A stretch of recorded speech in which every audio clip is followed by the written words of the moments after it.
첫째 날 예배 오신 여러분을 환영합니다. 지난주에 이어서 출애굽기 32장, 33장, 34장까지 간략하게 살펴볼 생각입니다.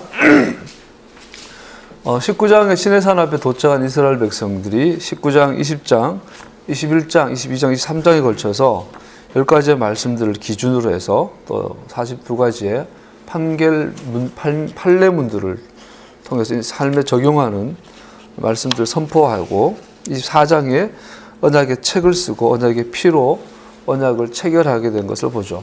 그리고 백성의 지도자들이 산 중턱에 올라가서 하나님을 보고 먹고 마시며 언약을 완성하는, 언약에 대한 확증하는 식사 공동체로서 모이고 그 모습이 4장에 나와요. 그리고 그러다가 출애굽기 24장 18절에 보면 모세가 그 일을 다 끝낸 다음에 다시 이제 모세가 저기 산으로 올라가죠. 14장 15절부터 모세가 산에 오르니 구름이 산을 덮었다. 주님의 영광이 시내산 위에 머물렀고 몇해 동안 구름이 산을 뒤덮었다. 이랬날 주님께서 그 구름 가운데 모세를 부르셨다.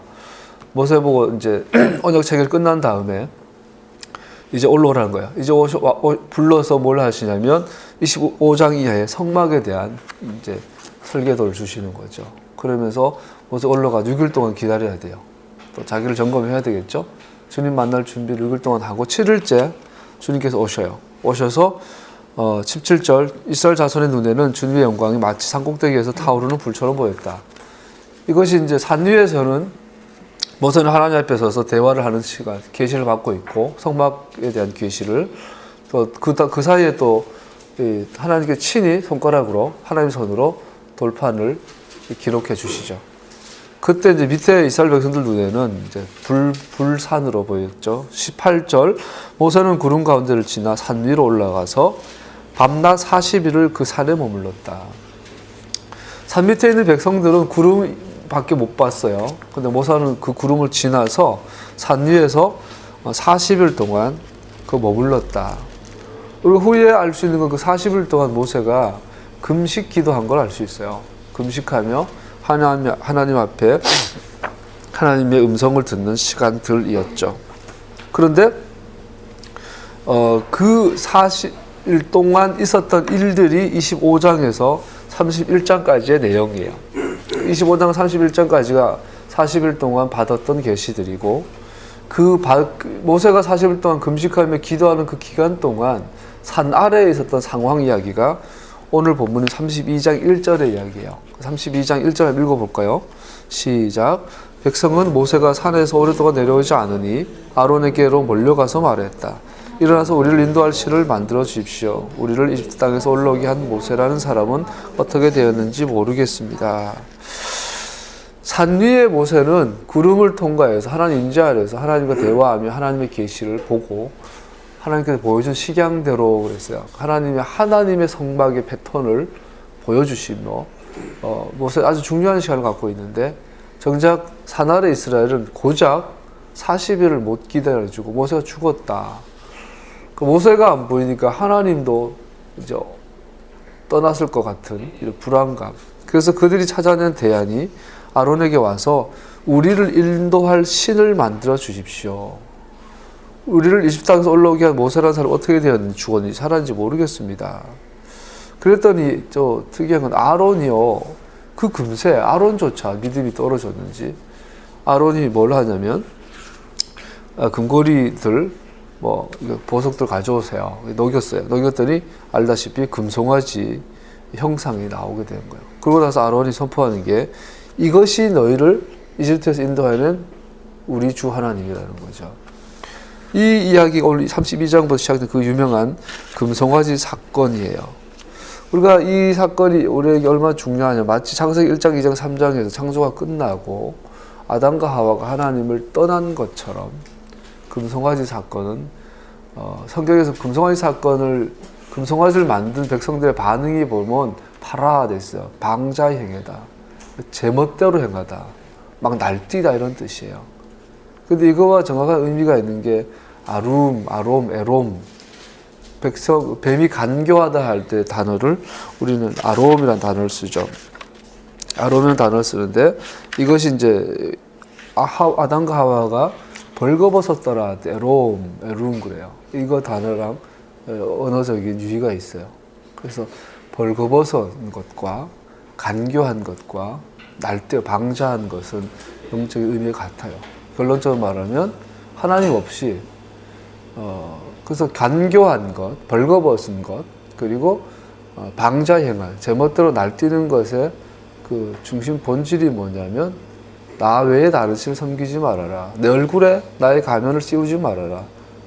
즉 우상 숭배를 파괴하는 것이 돼요. 우상 숭배가 되는 거야.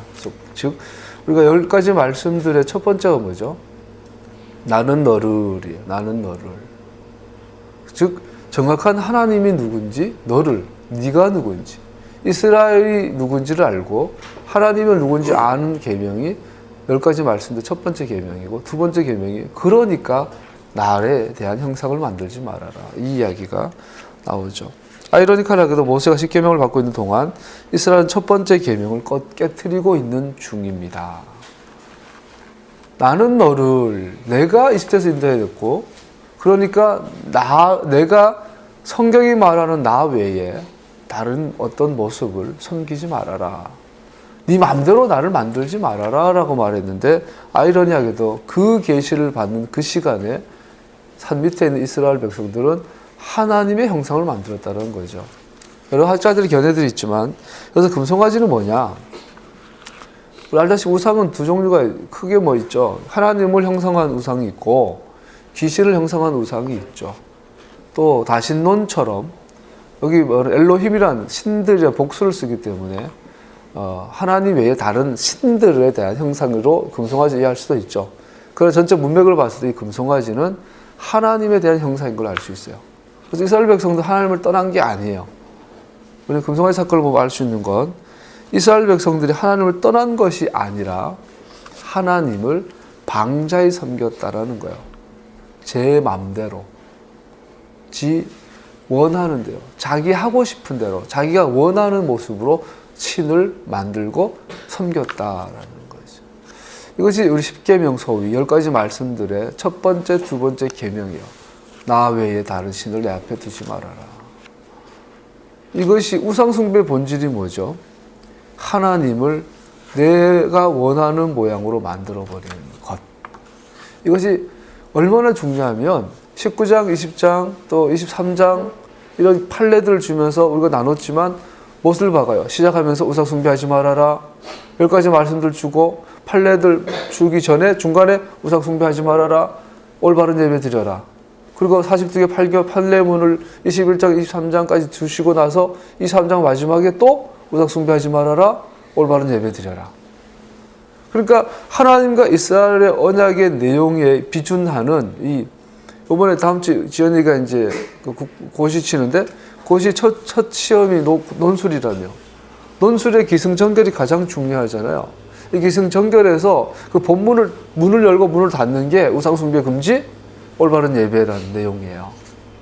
그러면 반대로 금송아지 사건의 가장 핵심은 바로 하나님에 대한 우상을 만들므로 인해 올바른 예배가 파괴되는 그 본질이 방자히 행하는 것을 볼 수 있어요.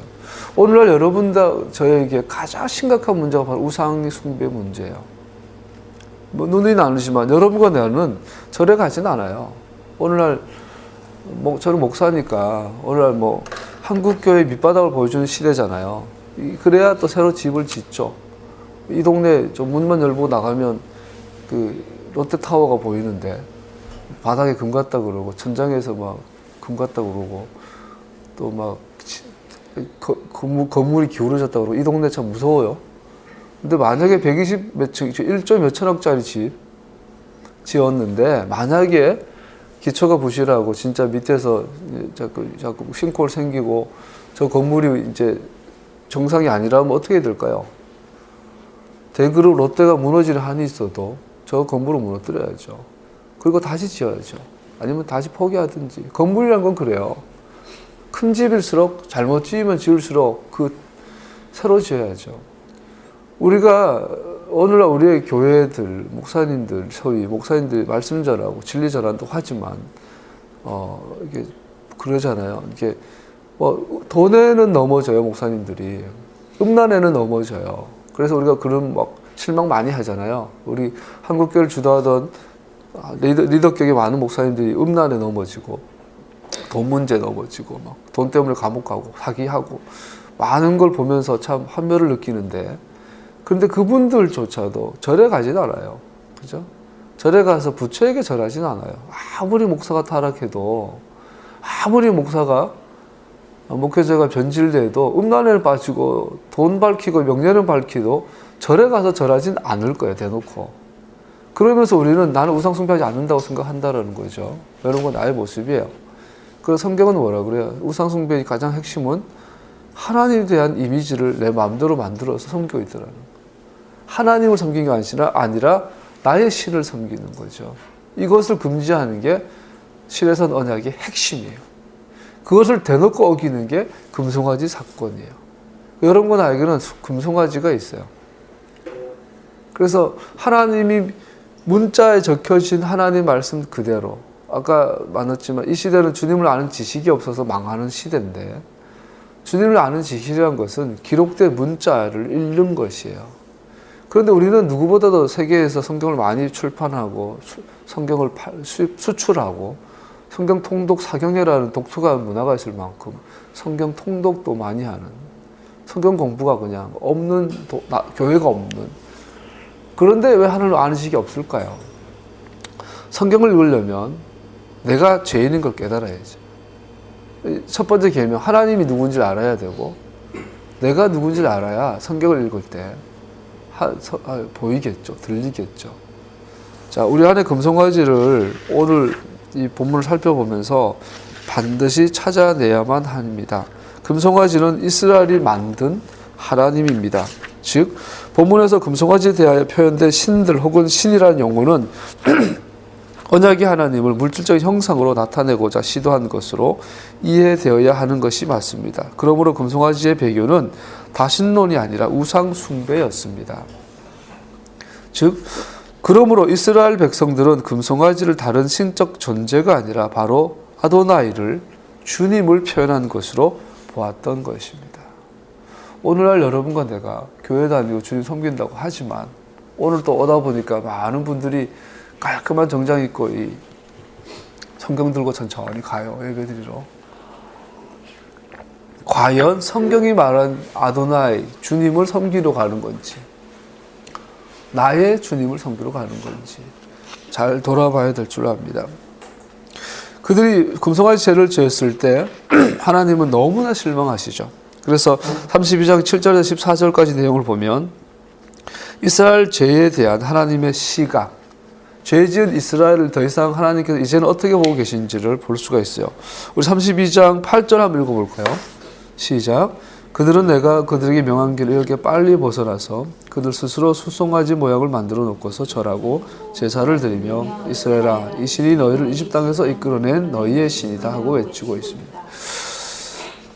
하나님을 자기 마음대로 섬기는 것, 하나님의 이미지를 내 마음대로 만들어내는 것, 이것이 우상 숭배인데, 문제는 우리가 이런 죄에 빠졌는데 그 사실을 모른다라는 거죠. 이 가장 심각하죠. 천하의 아론이에요. 근데 아론의 입에서 이 금송아지가 하나님이래요. 아론의 입에서.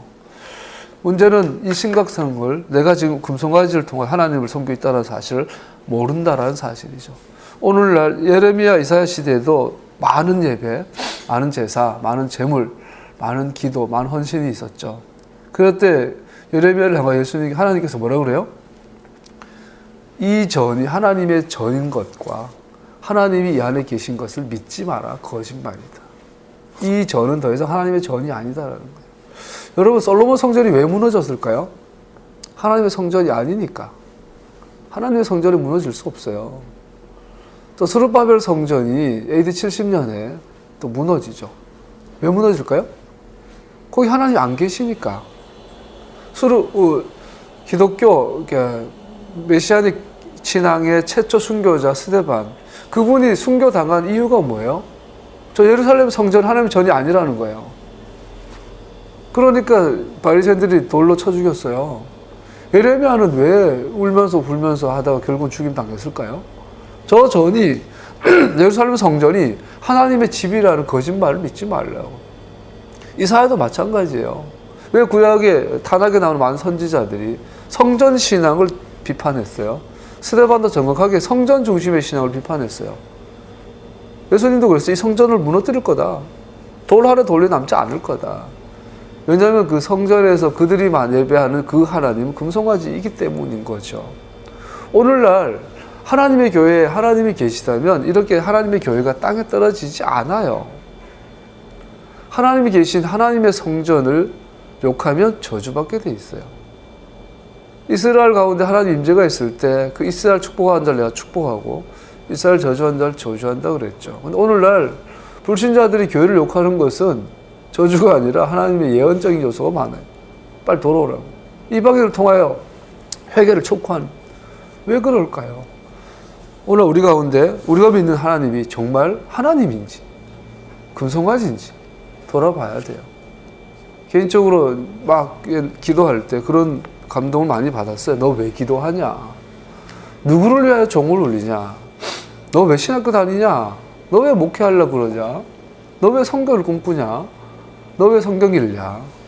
누구를 위하여 종을 울리냐? 이런 마음의 질문들을 많이 받았었어요. 기도할 때. 우리는 이 질문을 해야 될 때가 왔다고 생각합니다. 첫 번째, 하나님께서 이스라엘의 죄를 보는 시각이 아까 읽었던 8절이에요. 그들은 내가 그들에게 명한 길을 속히 떠나고. 자, 금송아지가 들어오게 됐는데 그것의 시작이 뭐냐면 하나님이 원래 명했던 원래 오리지널 길을 떠났다라는 거죠. 하나님은 십계명 초두에 너는 내 앞에 다른 신들을 두지 말아라고 말씀하셨습니다. 또 그들에게 우상을 만들거나 숭배하지 말라고 반복적으로 경고하셨습니다. 그러나 이제 이스라엘은 자신들을 위하여 그러한 우상 숭배적인 신을 만들었습니다. 하나님이 명한 길을 떠났어요. 두 번째로 하나님께서 이스라엘의 금송아지 죄를 보는 시각이 뭐냐면 9절에 있어요. 9절 읽어볼까요? 시작. 주님께서 다시 말씀하셨다. 나는 이 백성을 살펴보았다. 이 얼마나 고집이 센 백성이냐. 그들은 목이 곧은 백성이다. 고집이 센 백성이다. 그들의 현재 상태 가운데 이스라엘은 언약에 순종할 수 없는 것으로 보였습니다. 목이 곧다. 고집 세다. 우리 리더십 공부할 때 가장 좋은 리더십을 똑똑한데 게으른 리더자라 그러죠. 근데 리더십 가운데 가장 위험한 리더가 누구냐면 열심히 있는데 미련한 리더예요. 어리석어서 길을 모르는데 열심히 하면 요즘 말로 뭐라 그래요? 민폐라 그러죠. 민폐. 마찬가지예요. 우리가 하나님 앞에 나아갈 때 이스라엘이 그런 상태가 된 거예요. 저들이 목이 곧다. 고집이 세졌다. 그런데 열심히 해요. 하나님을 섬기려고 막 자기 귀걸이 전재산 다 바치고 그리고 막 금송아지 만들어내가지고 잠 안 자고 뛰고 밤새도 춤추고 노래하고 막 잔치를 벌려요. 하나님을 떠나서 우상을 섬기는데 어마어마한 열정을 내는데 결론은 그들이 하나님이 아닌 우상을 섬기고 있다라는 거죠. 그것이 목이 곧은 백성의 특징이에요. 목이 곧은 백성, 고집 센 백성들은 미련한 리더처럼 미련한데 열정적이에요. 세 번째, 근데 그럼에도 불구하고 놀랍게도 이 금송아지 사건을 통해서 타락한 변질된 이스라엘을 보시는 세 번째 하나님의 시각이 14절에 나와요. 시작. 모세가 이렇게 간구하니 주님께서는 뜻을 돌이키시고 주님의 백성에게 내리시겠다는 재앙을 거두셨다. 모세의 중재와 족장들에게 하신 약속을 호소하는 기도 때문에 하나님은 백성들에 대하여 동정심을 다시 갖게 됩니다. 이와 같이 하나님께서 족장들에게 하신 약속을 소급하는 언급이 본 설화에서 결정적인 역할을 차지하는 것입니다. 자, 이제 이스라엘은 더 이상 부드러운 아내가 아니에요. 여러분 결혼해가 여자가 억세면 남자는 불행하죠. 하나님의 신부 이스라엘이 너무 억세고 고집스러워졌어요. 그리고 결혼했는데 참 힘든 게 그거잖아요. 나를 있는 그대로 서로 받아줘야 되는데 아내가 자기의 남편을 소지섭으로 막 이렇게 이미지화 시켜서 자기 남편을 소지섭처럼 못 산다고 막 야단치면 괴롭겠죠. 반대로 이제 남편도 아내를 너는 왜 김태희처럼 안 되냐고 하면 서로 이렇게 관계가 깨어지겠죠.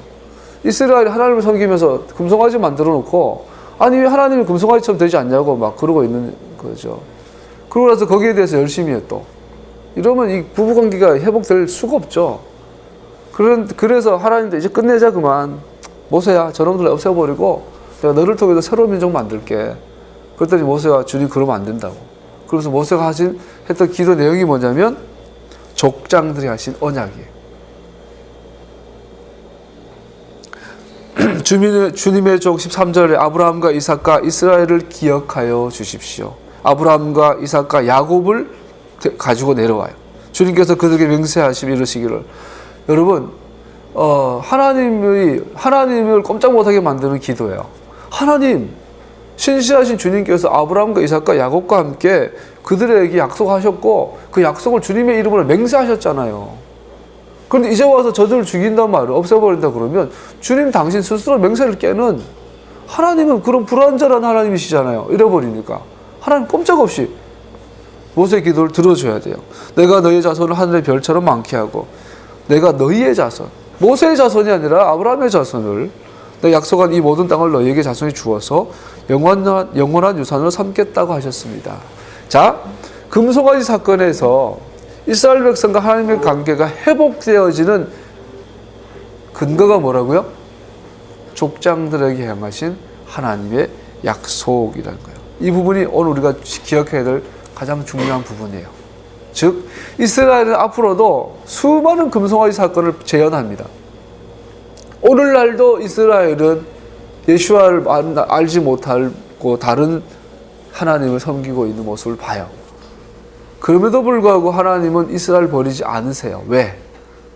그분은 당신의 이름으로 족장들과 약속했기 때문에. 할렐루야. 너무너무 중요해요. 하나님은 이스라엘 영원히 버리지 않습니다. 왜?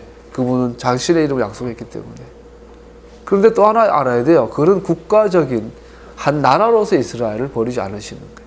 그러나 이스라엘 안에 있는 개개인들은 언제든지 버림받을 수 있어요. 그 증거가 33장에 되면 3,000명을 죽이죠.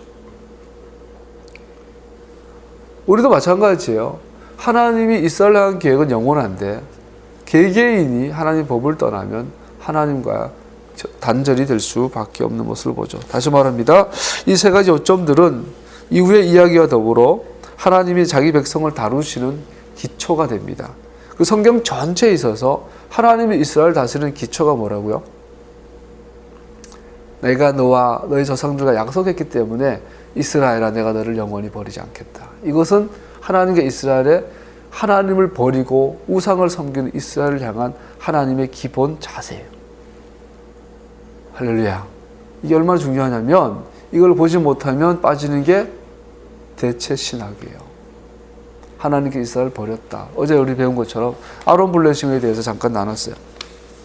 아론이 축복한 대상은 개개인이지만 동시에 하나님과 개인적인 관계를 통해서 구원과 구속, 속죄의 은혜를 받은 자들의 모임인 이스라엘 전체를 향한 기도가 아론 블레싱이에요. 이 아론 블레싱의 근거는 속죄에 있어요. 즉 불신자들은 아론 블레싱을 받을 자격이 없어요. 그래서 이 아론 블레싱의 위치가 보면 나시린의 헌신과 아론 블레싱이 있고 그 다음에 12지파의 12일 동안에 똑같은 희생 제사가 나와요. 그러면 이 전체를 그리는 성막의 완성은 두 가지 조건이 필요한데 하나는 기름 발라야 되고 하나는 희생 제사의 피가 있어야 돼요. 그래서 기름 부음 받은 자리에 희생 제물의 피가 쏟아지는 그 자리는 어디죠? 정확하게 예수님이 십자가에 달리신 골고다 언덕의 그림이에요. 기름 부음 받은 메시아께서 희생의 피를 흘리시는 자리, 골고다 언덕에 대한 그림이 정확하게 아론 블레싱이 축복하시는 구조적인 그림이에요. 그래서 아론의 축복의 대상은 정확하게 골고다에서 기름 부음 받은 자가 흘리신 그 피로 인하여 구원과 구속받은 무리들이에요. 그들이 아론의 축복을 받는 자격이 되죠. 그런데 우리가 이걸 착각하면 2세기 교회, 초대교회 지도자들이 구약은 폐해지고 아론의 그 제자들은 취소가 되고 아론의 성전이 무너지고, 그러고 나서 이스라엘은 하나님이 버렸다, 폐기했다, 옛 언약은 폐기했다, 그래서 새 언약, 뉴 커버넌트, 뉴 테스터먼트를 주셨다, 이렇게 오해해서 서양 신학이 2000년 흘러왔어요. 그래서 만들어낸 게 반유대주의 정서라는 서양 문화를 만들어냈고, 홀로코스트라는 걸 만들어내고, 대체 신학이 정책 없는 신학, 대체 신학이라는 사조 위에 지금 이신칭의 신학이 세워져 있는 것을 볼 수 있어요. 로마 캐톨릭도 개신교회도 다 이 반유대주의 정서 위에 신학이 형성된 것을 볼 수 있어요. 다시 말합니다. 금송아지 사건의 가장 핵심은 하나님께서 이스라엘을 다루시는 자세가 뭐냐고요? 그들은 아브라함의 언약의 기초에서 하나님께서 버리지 않는 민족이에요. 할렐루야. 얼마나 토라 공부가 중요한가요? 여기에서 기초해서 요한계시록까지 가야 되는 거예요. 중간에 이것을 하나님께서 만약에 이스라엘을 버리셨다면 하나님 스스로 완전한 분이 아니세요. 거짓말쟁이세요. 신실하지 못한 분이세요. 내가 너를 맹사여 가로되 반드시 내가 너에게 복을 줄 것이고 내가 너에게 약속한 이 땅을 반드시 너에게 주리라. 나는 너의 하나님 주 하나님이다. 나는 이스라엘의 하나님이다. 족장들의 언약을 기억하는 것은 중요합니다. 우리 지나지 않은 것처럼 너희 몸이 성전인 것과 성령이 너 안에 거하신 걸 알지 못하냐. 그러므로 이 음행을 피해라. 너희 집은 기도의 집이다. 그리고 이 성전은 뭐죠? 기도의 집인데 이 성전은 성막이 와서 앉은 거예요. 이 성막은 어디서 시작이 되나요? 시내산에서. 그래서 성막은 뭐예요? 움직이는 시내산이에요.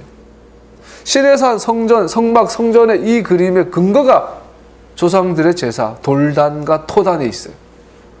그래서 우리의 모든 신앙은 옛적 길, 족장들이 갔던 그 길, 족장들이 섬겼던 그 하나님, 족장들이 드렸던 그 예배를 우리 삶에 회복하는 것이 하나님의 부르심이지, 이스라엘은 폐해졌다, 이제 교회가 이스라엘 대체했다, 이런 뚱딴지 같은 마귀 소리를 하는 것이 아니어야 하죠. 할렐루야. 자, 그럼에도 불구하고 하나님은 이 죄를 눈감아 주진 않습니다.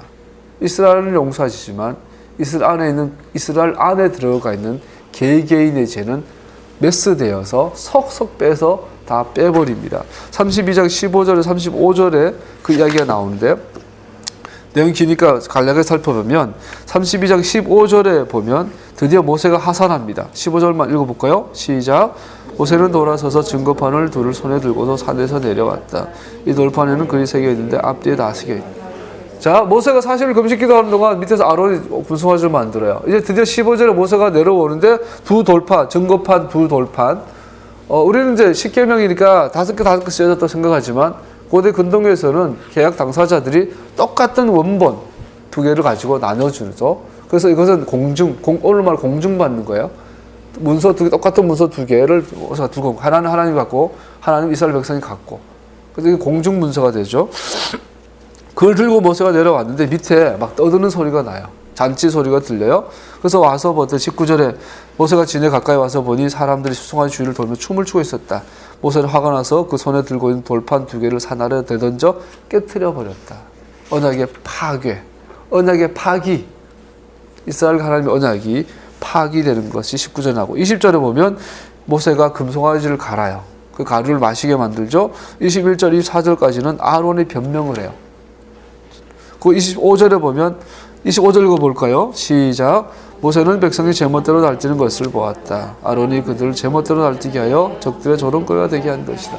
제멋대로 날뛰다, 제멋대로 날뛰다. 이 말은 방자히 행하다, 방자히 행하다. 그리고 26절부터 29절까지는 레위인의 헌신이 나오죠. 이 레위인이 가족과 친척, 친구들을 칼로 찔러서 3,000명을 죽여요. 이 일로 인하여 하나님께서 모세, 레위인에게 복을 허락하시죠. 그리고 30절, 34절은 모세 중보 기도가 나오고, 35절에는 하나님의 징계. 그럼에도 불구하고 내가 죄는 용서하지 않는다. 용서하는데 죄의 문제 해결해야 된다고 또 35절로 마무리되는 것을 볼 수 있어요. 간략하게 중간을 살펴보면, 아까 읽었던 32장 25절을 보면 이 백성이 모세는 백성이 제멋대로 날뛰는 것을 보았다. 할렐루야. 자, 보세요. 제멋대로 날뛰다. 아까 잠깐 이야기했는데 금송아지 사건에서 이스라엘의 타락과 에덴 동산에서 인간의 타락 사이의 밀접한 병행 관계를 보면 아담과 하와가 선악과 열매를 먹고 난 이후에 그들의 벌거벗음, 에롬, 벌거벗음을 금송아지 사건 이후 이스라엘의 방자의 신, 파라라는 사이에 문자의 기교, 워드플레이가 있는 것을 발견할 수 있다. 간략하게 살펴보면요. 아담과 하와가 벌거벗었더라. 그래요. 벌거벗었다는 사실 우리 에롬이라는 단어를 쓰는데 이 에롬의 이 어원이 아룸이라는 단어와 같아요. 아룸은 간교하다. 좋게 표현할 때는 지혜로운 의미가 있지만 보통 이 아룸이라는 단어는 간교하다. 간교하는 게 그 대표가 누구죠? 뱀이죠, 뱀. 뱀의 간교함이 어떻게 나타나죠? 야, 하와야. 하와는 하나님한테 토라를 직감을 못 들었나 봐요. 아담이 하나님께 말씀을 듣고 하와한테 전해줬잖아요. 그래서 그런지 하와가 저자 직감을 못 들어서 그런지 선생님 수업 시간에 선생님 말씀을 잘 들어야 기본적으로 공부의 베이스가 깔리는데 아무리 열심히 해도 수업 시간에 선생님 말씀을 잘 안 들으면 공부가 기초가 안 잡히는 것처럼 그래서 그런지 하와가 혼자 빌 돌아다니고 있을 때 뱀이 찾아와가지고 하와야 하나님 뭐라 그랬냐? 이거 먹으면 뭐라 그랬냐? 그랬더니 하와가 뭐라 그래요? 죽을까 하노라. 죽을 수 있겠는데? 이런 말을 듣는 거죠. 아니야. 죽지 않아. 차라리 먹고 나면 네가 눈이 열려서 하나님처럼 될 거야.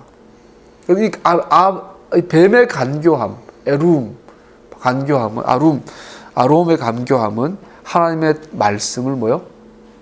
변개시키는 거예요. 왜곡시키는 거예요.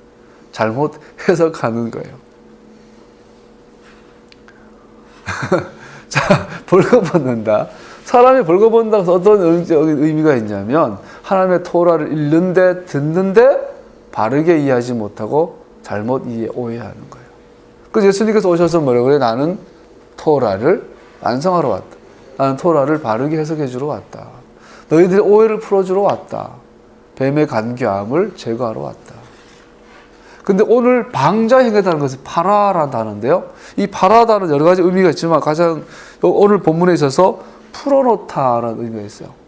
사람이 죽었을 때 여자들이 곡하기 위해서 머리를 풀어놓죠. 또 여자가 머리를 풀어놓는 때 파라라는 단어를 쓰고 또 하나 날뛰다라는 단어를 써요. 우리가 지지난주에 나시린 서약할 때 두 번째 특징이 머리를 미는 거예요.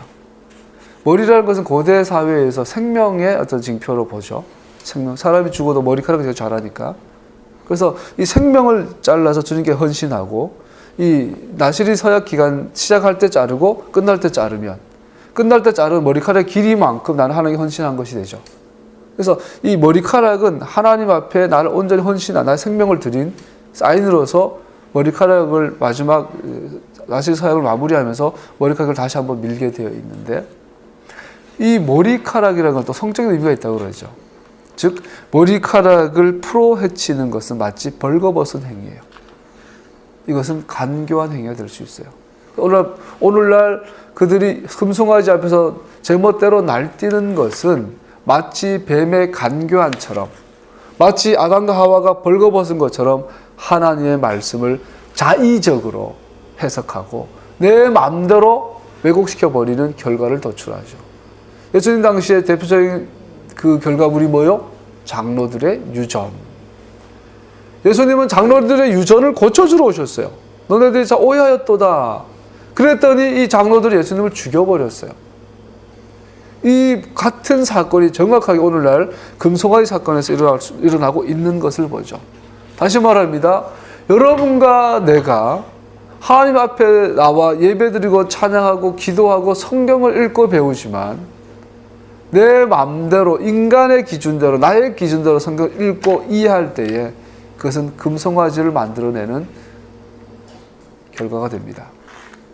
신학의 위험함이 그거예요. 신학교 가면은 예수님보다 칼빈에 대해서 더 많이 공부해요. 예수님은 예수 이러지만 칼빈은 깔뱅 선생님, 칼빈 선생님이라고 표현을 해요. 무의식 중에 우리 마음에 나오는 것들이죠.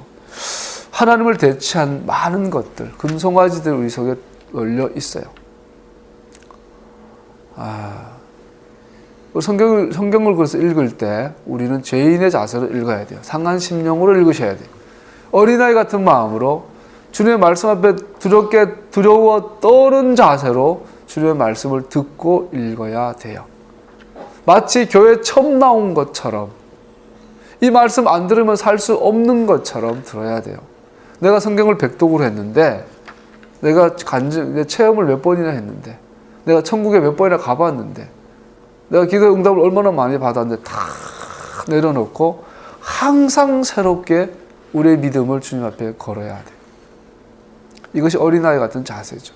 그것이 없으면 여러분과 나는 아론의 이 간교함, 아담의 헐거벗음, 뱀의 간교함, 아론의 방자의 짐에 물들 수밖에 없을 것입니다. 하나님의 말씀 앞에 정직하게 두려움으로 떠는 여러분과 내가 되기를 축복합니다. 33장 잠깐 살펴보죠. 33장 1절에서 6절에 보면 주님께서 모세에게 그래요. 모세야, 돌판 2개를 처음과 같이 깎아라. 그러고 나서 다시 올라와라. 6절까지 보면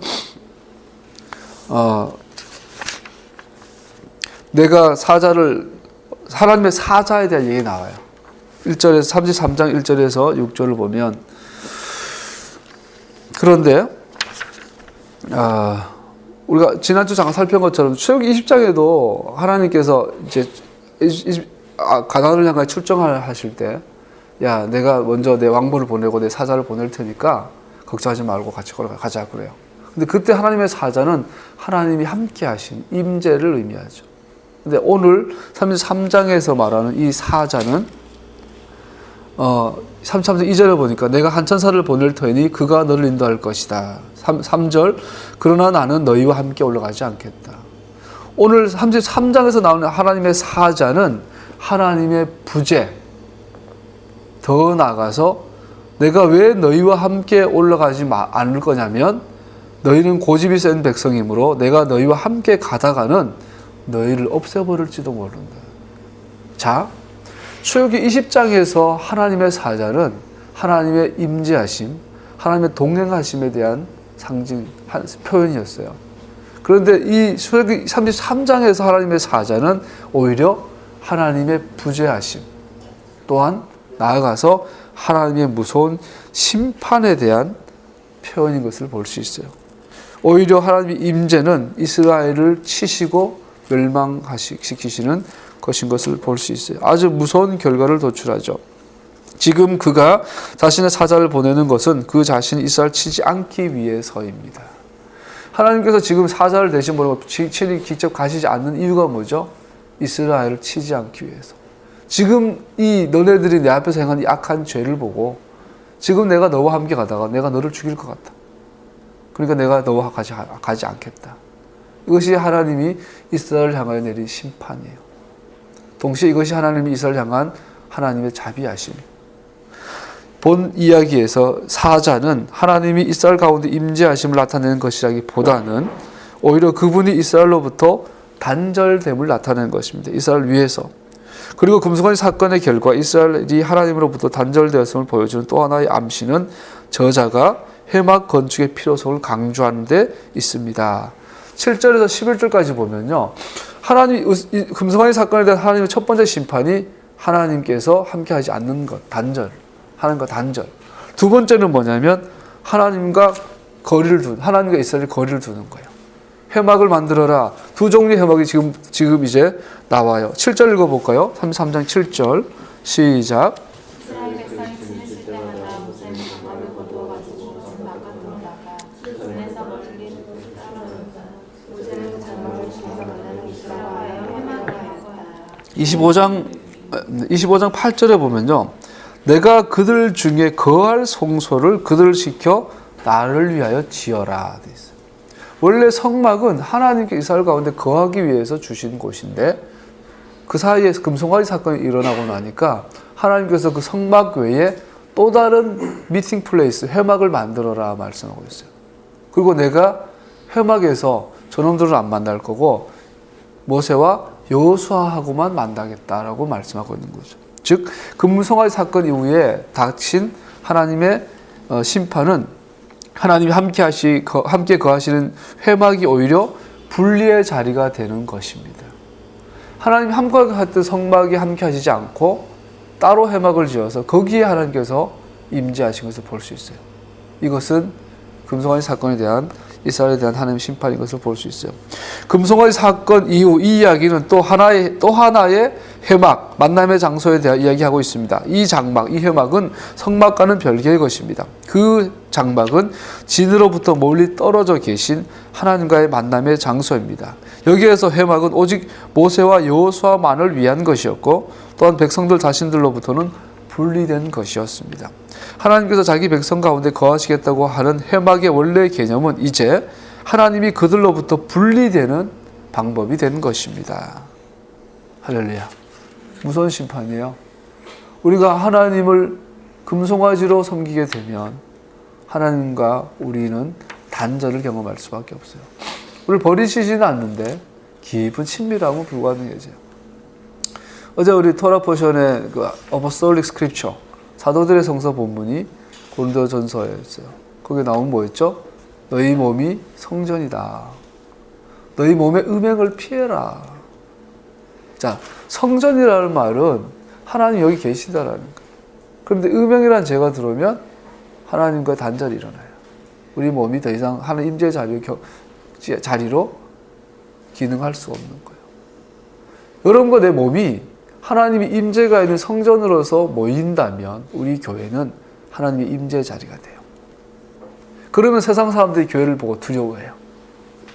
마치 발락이 발람을 불러가지고 저주하고 싶을 만큼 이스라엘을 두려워하거든요. 그래 되면 하나님께서 이 무당들을 통해 그럴 거예요. 한국교회 건들지 마라, 얘들아. 그러다 저주받는다. 아마 중들이 일어나가지고 무당들이 일어나가지고 하나님에게 하나님 임재가 있으면 벌벌 떨 거예요. 우리 그런 얘기 많이 들어요. 인천 주한 장로교회 그 어떤 권사님이 무당한테 구하러 갔더니 너는 예수 믿어야 산다 그래서 교회 다니겠다고. 여기 가까이 김상호 목사님도 어릴 때 아파가지고 다 죽고 갈 때 엄마가 무당 구다는데 갔더니 무당이 그러더래. 당신 아들은 교회 다녀야 된다고. 옛날에 하나님 임재가 한국교회에 있었어요. 그때는 무당들이 교회를 두려워했어요. 무당들이 전도해줬어요. 김사원 목사님 무당이 전도한 거예요. 오늘날 지금 돈 때문에 저리 됐지만 그분이 한참 하나님 임재 안에 있을 때 얼마나 기억에 쓰임 받았어요. 하나님의 성전 하나님 임재가 우리의 몸에 하나님 임재가 회복이 되어야 될 줄 압니다. 우리 안에 금송아지가 제거되어야 돼요. 한국교회 안에 금송아지. 적그리스도의 본질이 뭐죠? 하나님의 토라를 왜곡하고 하나님의 모하임을 병기하는. 그렇게 됐을 때 하나님 임재는 거쳐지고 하나님 이름은 땅에 떨어지고 백성들은 세상 사람들의 조롱거리가 돼요. 정확하게 오늘날 한국교회 모습이 되어져 버렸죠. 12절부터 23절까지는 모세와 주님의 영광에 대한 내용들이 나옵니다. 자, 세 번째 하나님이 금송아지 사건의 이스라엘 향한 심판의 세 번째가 뭐냐면요. 하나님의 영광을 제한하시는 것이에요. 원래 하나님의 영광은 이스라엘 백성 전체가 보는 가시적인 것으로 나타났어요. 그러나 금송아지 사건 이후에 이스라엘 백성들은 하나님의 영광을 보고 싶어도 모세의 얼굴에 나타난 광채를 통해서만 볼 수 있게 되었어요. 모세의 얼굴에 나오는 영광의 광채조차도 무서워서 모세가 얼굴을 가려야 되는 정도로 하나님의 영광이 이스라엘 백성들에게 제한되어진 것을 볼 수 있어요. 무서운 이야기죠. 이 금송아지 사건 이후에 모든 백성 앞에 드러내지 않으십니다. 하나님의 영광을. 그리고 두 번째로 모세조차도 하나님의 그 얼굴을 보지 못하게 되었습니다. 모세야 너가 나를 보리라. 그러나 네가 나의 등은 보더라도 나의 얼굴은 보지 못할 것이다. 여러분 하나님 영이세요. 그러면 얼굴도 없고 등도 없으세요. 모세조차도 하나님의 영광을 다 보여주지 못하는. 이스라엘 백성들은 이제 전체적으로 보지 못하게 되는. 그 세 번째로 백성들은 하나님의 영광을 이렇게 표현하고 있지만 겨우 모세의 얼굴의 광채를 통해서만 보게 돼요. 그것도 가려야 돼요. 하나님께서 이제 바람 피우는, 그렇잖아요. 남편이 여자가 아무리 좋아도 정작 여전히 좋아하고 사랑하지만 이 여자가 바람 피우고 왔어요. 그 꼴보기 보기 좋겠냐고. 야, 내가 너 여전히 사랑하지만 당분간 좀 떨어져 있자. 그러지 않았겠냐고. 당연히 그러지 않았겠어요. 여기에서 앞에서 같은 모든 백성들 앞에 자신의 영광을 드러내는 것은 없었습니다. 그리고 모세조차도 하나님의 영광을 볼 때 그의 얼굴이 하나님의 손에 의해 가려져 있어 오직 하나님의 영광의 등 부분만을 볼 수 있었습니다. 마지막으로 이스라엘 백성들은 모세가 산에서 내려올 때 그 얼굴 위에 빛나고 있는 하나님의 영광만 볼 수 있었습니다. 여러분, 왜 하나님의 영광이 중요할까요? 하나님은 당신의 영광을 이렇게 나타내실 때 목적이 있죠. 첫 번째 목적이 하나님의 영광, 원래 하나님께 영광을 드러내실 때는 진짜 그럼에도 불구하고 바람 피운 여자를 향하여 야, 지금은 좀 떨어져 있자. 그럼에도 불구하고 이 신랑이 아내를 호세아를 보면 얼마나 사랑했는지가 지금부터의 내용에서 나오는데 33장 19절 읽어볼까요? 19절 20절 시작.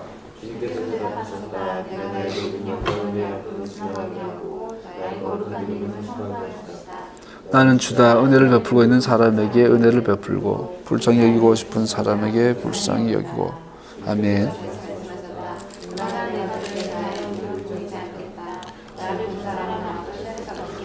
아멘. 좀 더 나아가서 34장 6절 7절요. 34장 6절 7절 읽어볼까요? 시작.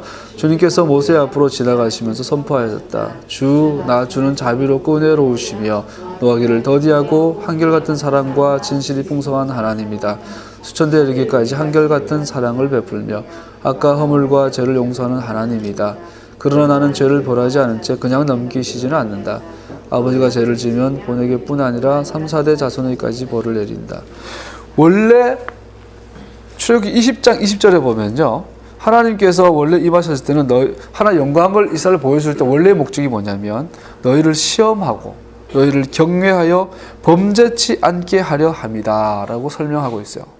그런데 오늘 읽었던 33장 19절과 34장 6절 7절에 보면 하나님의 영광을 나타내시는 목적이 바뀌어진 것을 볼 수 있어요. 그것은 뭐냐면 두려우신 하나님이 아니라 긍휼이 많으신 자비하신 하나님으로 하나님을 나타내기 위한 것인 것을 볼 수 있어요. 무슨 말이냐?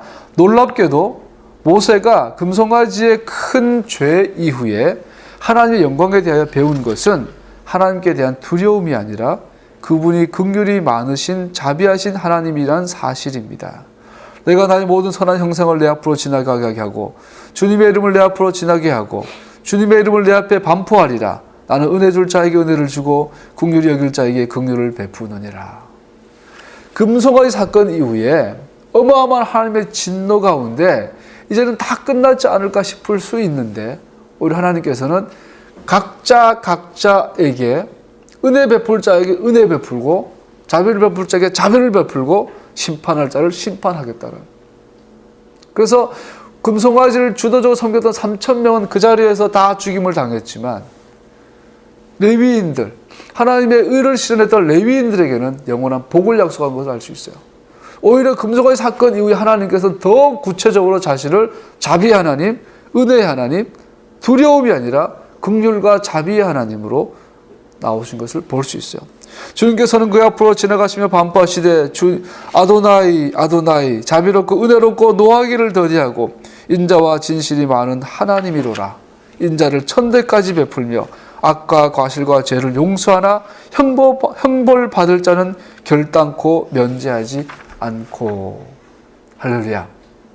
이제는 이스라엘은 공동체와 더불어 개개인의 주님의 관계에 있어서 주님께서 굉장히 깊은 회복을 말씀하고 있는 것을 볼 수 있어요.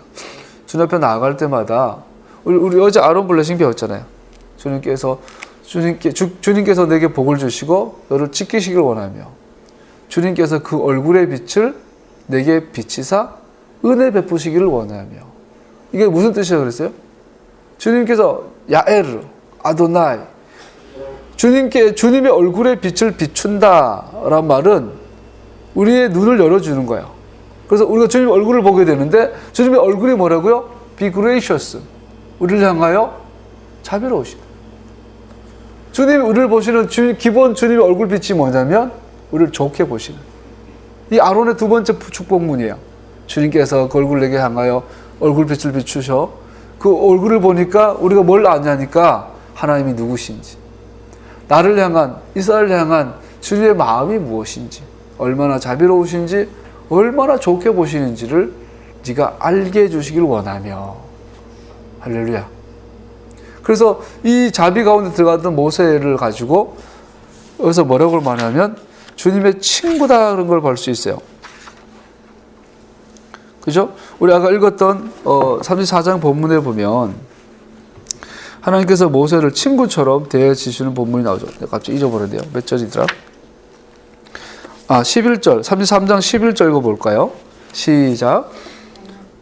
33장 11절 시작. 모세와 얼굴을 마주자고 말씀하셨다. 모세가 진으로 돌아가도 눈의 아들이며. 자, 자비롭고 은혜로우신 하나님을 모세에게 계시해 주시면서 주님께서는 마치 사람이 자기 친구에게 말하듯이 모세의 얼굴을 마주하고 말씀하였다.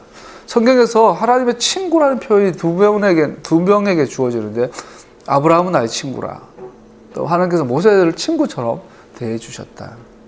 자, 그러면 우리는 그래요. 야, 모세만 하나님의 친구고 아브라함만 하나님의 친구고 나는 뭐냐. 그런데 아론 블레싱 세 번째 축복이 뭐죠? 주님께서 이사 아도나이 파나브 알레이카, 주님께서 그 얼굴을 내게로 향하여 드사, 주님 얼굴을 들어요. 그리고 평강 주시기를 원하노라. 어제 잠깐 살펴본 것처럼 얼굴을 들다란 말은 반대로 표현하면 얼굴을, 고개를 떨구다. 가인이 제사를 드렸다 하나님께서 받지 않으셨어요. 그래서 그랬더니 하나님 야단을 맞고 난 가인이 뭐라 그러냐면 고개를 떨고요. 반항이죠. 그리고 기분 나빠하는 거죠. 하나님에 대하여 막 인상 쓰고 성질 내는 거죠. 근데 그 반대가 고개를 들다. 다른 말로 말하면 웃어주시는 거예요. 주님께서 너에게 항상 웃어주시기를 원하며, 웃어주시면서 샬롬 주시기를 원하노라. 다른 말로 뭐죠? 하나님과 우정을 나누게 해주시기를 원하노라. 아론이 매일 상번제 때마다 아론의 자녀들이, 제사장들이 이스라엘 향하여 축복을 해서요. 하나님께서 너를 보실 때마다 스마일 웃어주시며 반가워해 주시며, 그리고 하나님과 친구처럼 우정을 나누기를 축복하노라. 할렐루야. 모세와 아론만 하나님의 친구로 부름받은 것이 아니라 아까 말한 개개인이 은혜 받을 만한 사람, 자비를 받을 만한 사람, 누구든지 하나님과 우정을 나누는 자비로운 하나님이신 것을 토라는 오늘날 우리에게 말씀하고 있는 거죠. 할렐루야. 아론 블레싱, 주님께서 내게 복을 주시고 너를 지키시기를 원하며, 주님께서는 그 얼굴빛을 내게 비추사 네가 하나님이 얼마나 좋은 분인지, 네가 하나님 앞에 나아갈 때마다 그분이 얼마나 너에게 좋게 대해 주신지, 너를 좋게 보고 계신지를 네가 알기를 원하며, 주님께서 너를 볼 때마다 웃어주시고 반가워해 주시고 너와 깊이 사귀고 싶고 우정을 나누고 싶어 하신지를 네가 알기를 원하노라. 할렐루야. 이게 아론의 축복이에요. 이것이 어디서 이루어졌다고요? 골고다. 십자가에 기름 부음 받은 자가 흘리신 보혈의 자리, 그 자리에서 아론 블레싱의 유효가 선포되는 거죠. 아론의 축복은 제사장의 축복이 아니라 하나님의 축복, 즉 피 흘리시는 예수와 메시아의 축복문인 것이지요. 그것이 오늘날 금송아지 사건 이후에 주시는 하나님의 축복인 것을 보게 됩니다. 34장을 간략하게만 살피고 마치죠. 그 다음에 34장에 되면 모세가 두 가지 돌파를 다시 받죠. 누가 썼냐? 하나님 쓰셨죠. 모세가 들판을 만들고 넘어가고, 이 34장에서 두 번째 돌판, 다시 언약을 맺으신 이 일을 통하여 분명히 알 수 있는 것은 하나님께서 모세에게 기록하라고 명하신 부가적인 말씀뿐 아니라 하나님 자신이 돌판 위에 기록하신 원래 10가지 말씀들의 기초 위에서 언약이 체결되었다는 사실입니다. 자, 여기에도 10가지 말씀이 나와요. 두 번째 언약에도. 그런데 이 언약의 내용이 첫 번째 언약의 내용과 달라요. 다름에도 불구하고 첫 번째 언약의 내용과 기초에 대해서 부가적인 10가지가 주어지는데 이 10가지의 내용을 보면 딱 두 가지예요. 하나는 우상금지, 하나는 올바른 예배. 그래서 34장 11절에서 17절까지는 우상숭배 금지예요. 다른 신들 다루는 것에 대한 엄격한 경고와 함께 시작되고 있어요. 그 34장 1절부터 보면 내가 오늘날 너에게 명하는 것을 삼가 지키도록 하여라. 그리고 나아가면서 14절 다른 신에게 절하려 해서는 안 된다. 나주는 질투하는 이름을 가진 질투하는 하나님이다. 15절 그 땅에 사는 사람들과 언약을 맺지 말아라. 17절 너는 신상을 부어 만들지 말아라. 11절에서 17절까지는 우상숭배 금지에 대해서 다시 말하고 있고 34장 18절에서 26절까지는 올바른 형태의 예배에 대해서 말하고 있죠. 그래서 18절에 무교절, 19절, 20절에 초태생을 드리는 초실일, 안식일, 77절, 수장절, 희생의 피에 누룩을 섞는 것을 금해라. 금하는 절, 법, 6월절 양을 보존하는 금하는 것, 첫 열매에 가장 좋은 것을 드리는 것, 연소 새끼를 엄에 져서 삶지 않는 것. 자, 정확하게 19장 20장에 나오는 10가지 말씀, 10계명의 오리지널 10계명과 금송아지 사건 이후에 언약의 체결, 새 언약과는 정확하게 내용이 바뀌어진 것이 아니라 원래의 내용의 부가적인 내용인 것을 볼 수 있어요. 이 두 가지는 한 권인 것을 말한다는 거죠. 즉 쌍둥이 주제, 곧 우상 숭배에 대한 경고와 올바른 형태의 예배에 대한 가르침의 두 주제가 출애굽기 20장, 24장의 언약 법전의 구조 속에 매우 중요한 역할을 하고 있음을 우리는 주목합니다. 이와 같이 본장에서도 언약을 맺는 것은 이전의 것과 출애굽기 19장, 20장에 나오는 것과 동일한 형태를 따릅니다. 우상 숭배에 대한 경고, 참된 예배에 대한 가르침. 할렐루야. 하나님께서 이와 같이 이스라엘과 더불어 맺는 언약은 중보자 역할 위에 그 초점이 맞추어지게 될 것입니다. 그를 통하여 하나님은 백성에게 자신의 영광을 드러내실 것입니다. 할렐루야. 간략하게 살펴봤습니다. 오늘 금송아지 사건을 잠깐 살펴봤습니다.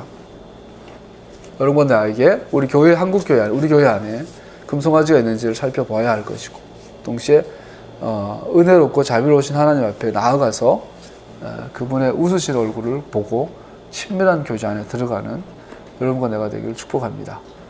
우리 한번 기도하겠습니다.